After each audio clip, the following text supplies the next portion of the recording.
Hi guys, yan, luto time.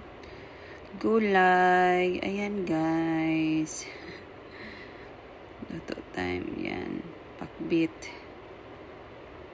Ayan, ang mahal kaya niyan guys sa superstore. Guys, ayan, magluluto ako ng, ano ba to? Yung ginagawang sardinas.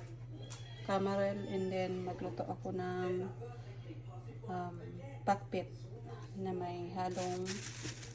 Ayan, nakabili kami dito cheese, and then ayan ang aking ipiprito. Guys, ayan, ipiprito na ako. Pakbit ko. Ayan, kain.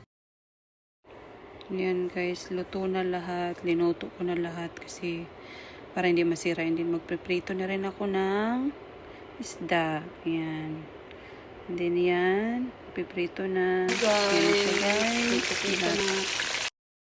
Siya guys, luto na. Kain na tayo. Sarap. Bye.